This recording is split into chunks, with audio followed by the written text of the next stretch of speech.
Nous sommes avec le maire de Ziguinchor, le ministre, le député maire Abdoulaye Baldé, que nous allons recevoir pour parler de la situation du Covid-19 à Ziguinchor, un cas communautaire, la stratégie à dégager par la commune. Qu'est-ce qu'on peut retenir globalement? Monsieur le maire, quelle est votre première impression après l'annonce d'un cas communautaire dans votre commune? Vous devez être surpris, déçu ou bien? Oui, je suis à la fois surpris et déçu. Parce que nous avions développé beaucoup de stratégies ces derniers temps. Des stratégies qui s'avéraient déjà payantes parce que depuis le premier cas que nous avons eu à recevoir ici, il n'y avait que 2 autres cas qui sont venus se greffer à ce premier. Donc, dont un cas importé qui nous venait du Cap Skirring et de France. En plus, une personne qui était très proche du premier cas. Donc, on était à 3. D'ailleurs, ces 2 étaient déjà sortis. Le cas importé de France, le cas des Sénégalais qui provenaient de France et son épouse, elle s'est déjà sortie. Et qu'il ne restait que l'Européen qui était encore sous traitement et qui, je pense bien, va sortir dans les heures qui viennent. Mais c'est dans ce contexte donc d'enthousiasme que nous avons été, en tout cas, surpris hier, très tard dans la nuit, d'apprendre qu'il y avait un cas communautaire. Donc c'est avec beaucoup de déception, bien entendu. Mais ça aussi, ça nous permet de redoubler d'efforts et puis de changer de stratégie, mais aussi de donner un nouvel élan à notre combat contre ce virus. La stratégie est déjà déroulée. Il y a eu la fermeture des marchés, la fermeture de la gare routière. Aujourd'hui, c'est un cas communautaire, c'est encore beaucoup plus compliqué. Oui, c'est très compliqué. Bon, on est en train de voir si on peut le rattacher à un cas parce que d'après les informations que nous avons reçues, cette personne n'habitait pas très loin du premier cas. Donc les enquêtes sont en cours, mais tout compte fait, et c'est un cas communautaire parce qu'on ne sait pas encore d'où il vient. Donc ce qu'il y a lieu de faire, c'est de dégager de nouvelles formes de lutte, de nouvelles formes de stratégie. C'est vrai que nous avons fait de la prophylaxie depuis le début. Nous avons désinfecté les marchés, les lieux publics, mais aussi tous les services publics. Nous avons distribué des huiles hydroalcooliques, mais aussi incité toutes les personnes à se laver avec l'eau de javel, de laver les mains régulièrement. Mais je pense qu'avec l'apparition de ce cas communautaire-là, je me suis dit, nous nous sommes dit qu'il fallait changer de stratégie parce que c'est devenu très sérieux. Avec un seul cas communautaire peut contaminer plusieurs personnes. Je pense que les exemples sont là pour illustrer cela. Donc c'est pour ça que la mairie, tout de suite, dès ce matin, j'ai reçu l'association des terres de la commune. Parce que comme nous n'avons pas, il n'y a pas de masques qui sont sur le marché, donc nous avons jugé nécessaire d'impliquer les forces locales, les forces vives locales au niveau de la commune. Donc j'ai tout de suite appelé l'association des tailleurs de la commune, qui sont des centaines et des centaines de tailleurs. Donc nous sommes entretenus. Et auprès d'eux, j'ai lancé une commande de 50 000 masques que nous allons mettre à la disposition des postes de santé pour que toute personne, qu'elle soit malade ou pas, qui s'y vienne, qu'elle soit dotée d'un masque à l'entrée. Nous allons le mettre au niveau des hôpitaux, les 3 hôpitaux. Mais aussi, nous allons le mettre au niveau de tous les lieux publics qui accueilleront des personnes, mais aussi dans les transports en commun. Et bien entendu, nous allons prendre, si la situation ne s'améliore pas, nous allons prendre d'autres mesures qui iront peut-être vers la fermeture de certains marchés et puis la réouverture quotidienne d'un ou de 2 marchés. Et à l'occasion de cette ouverture, nous pourrons, à la porte de ces marchés-là, distribuer des masques à toutes ces personnes qui viendront pour faire le marché.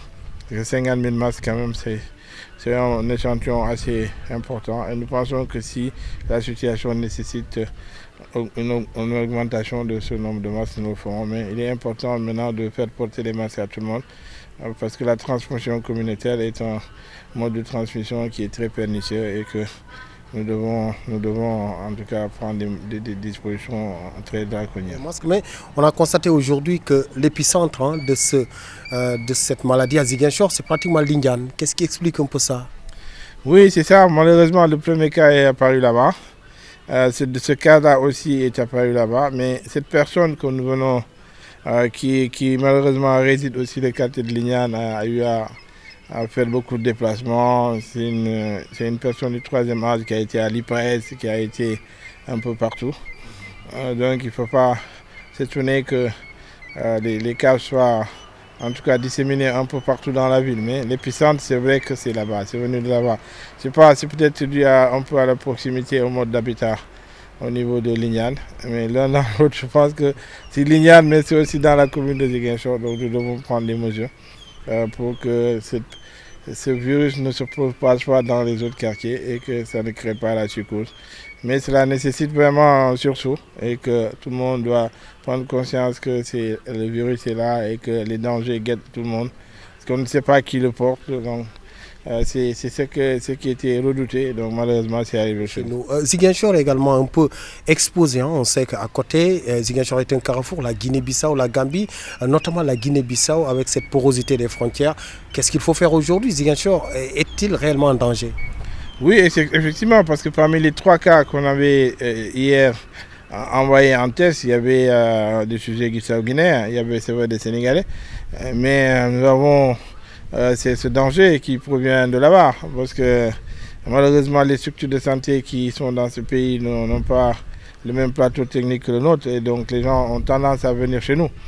C'est vrai qu'au niveau des postes frontaliers, on a eu à repousser beaucoup de personnes, mais compte tenu de la porosité des frontières, les gens continuent à venir.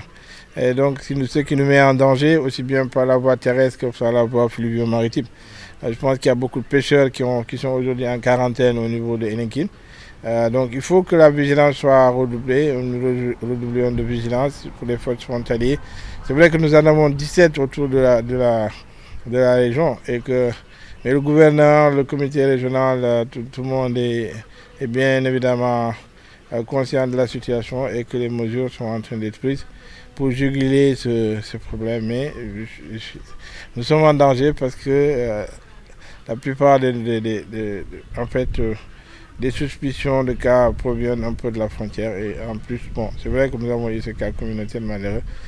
Mais ces derniers temps, les alertes nous provenaient de la frontière. Et donc, il faut que les forces de défense et de sécurité puissent davantage encore veiller. Les services de santé qui sont au niveau des postes frontaliers, les villageois qui habitent la zone frontalière. Je pense qu'il est important de sensibiliser tout cela. C'est vrai qu'il y a beaucoup d'associations de jeunes étudiants qui sont dans ces villages, qui sont en train de s'organiser pour essayer d'alerter les autorités chaque fois qu'il y a un cas suspect qui provient d'ailleurs et qui traverse leur village. Mais il est important que les pouvoirs publics mettent davantage l'accent pour la sensibilisation des gens, mais aussi sur la protection des zones frontalières. Voilà. On va parler maintenant de l'aide alimentaire Ziguinchor. Le premier lot est arrivé à Ziguinchor. Quel est un peu le quota de Ziguinchor et comment ça va se passer? Voilà, nous avons reçu les TDR qui ne sont pas venus du ministère du Développement communautaire et de l'équité sociale. Donc nous avons bien entendu reçu un quota de 19 000, un peu plus de 19 000 ménages qui sont concernés pour le premier quota. Donc il s'agira de kits alimentaires, de sacs de riz, de pâtes alimentaires, de l'huile, mais aussi du sucre. Cela va être donné d'abord suivant ce qu'on appelle le registre national unique. Donc c'est le registre qui permettait au gouvernement de donner des aides ou de donner des bourses de sécurité familiale à certaines familles démunies. À Ziguinchor, nous avons déjà un nombre d'inscrits de 15 000 qui tournaient autour de 15 000. Donc avec les 19 000 ménages qui sont ciblés, donc c'est juste après 4 000 qui vont venir se rajouter aux 15 000 qui étaient déjà prévus.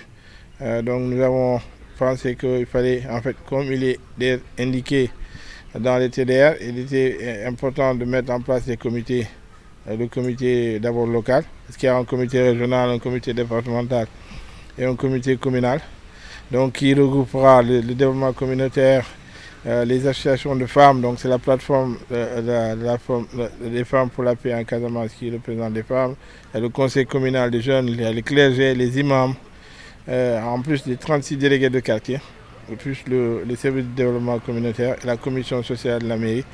Et donc c'est cela qui est la commission qui va se charger de valider les listes qui viendraient des quartiers.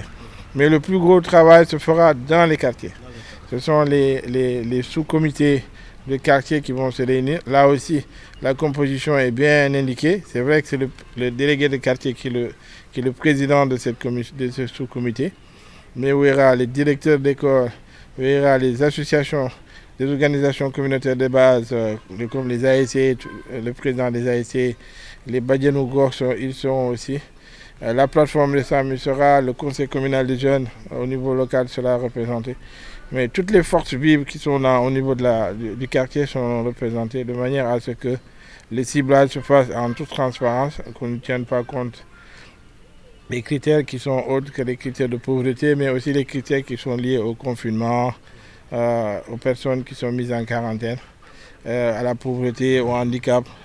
Donc je pense que nous allons, en tout cas, nous sommes en train de consolider. Nous avons aujourd'hui donné des clés à l'ensemble des délégués de quartier pour leur dire, bon, ils le savaient déjà que dans le quartier, voilà la liste qui était fournie dans le cadre du registre national unique. Maintenant, il faut rajouter à ce registre national unique les nouveaux cas, les nouveaux critères qui sont définis dans les termes de référence. Et puis après, bon, nous nous sommes dit que ça ne devra pas suffire parce que ce confinement va créer beaucoup d'autres personnes pauvres. Donc la mairie a décidé aussi de venir en appoint. Donc nous avons acheté 100 tonnes de riz que nous allons mettre à la disposition de ces comités pour que les personnes qui ne répondent pas aux critères qui sont déterminés dans les TDR du ministère de l'Équité sociale et de la solidarité nationale, pour que nous puissions en tout cas venir en aide à ces familles qui sont la plupart dans le désarroi, comme les autres. Voilà, monsieur le maire, nous vous remercions. Horizon 7 vous remercie de cet entretien avec en tout cas la situation de cette maladie. J'espère que vous êtes optimiste quant à la fin. Oui, nous sommes très optimistes. Je pense que il y a le comité régional qui est en train de se réunir. Je pense que d'ici demain, nous allons réajuster notre stratégie. Nous allons prendre d'autres mesures. Il ne faut pas baisser la garde. Il faut continuer à rester vigilant. Je pense que c'est un incident de parcours, mais nous allons faire face. Et puis tout réajuster la stratégie et puis prendre des mesures encore beaucoup plus énergiques pour combattre ce coronavirus.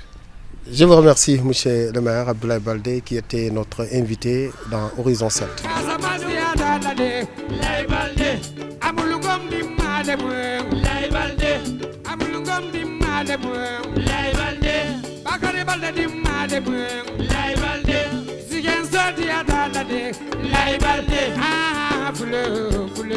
Laïbalde,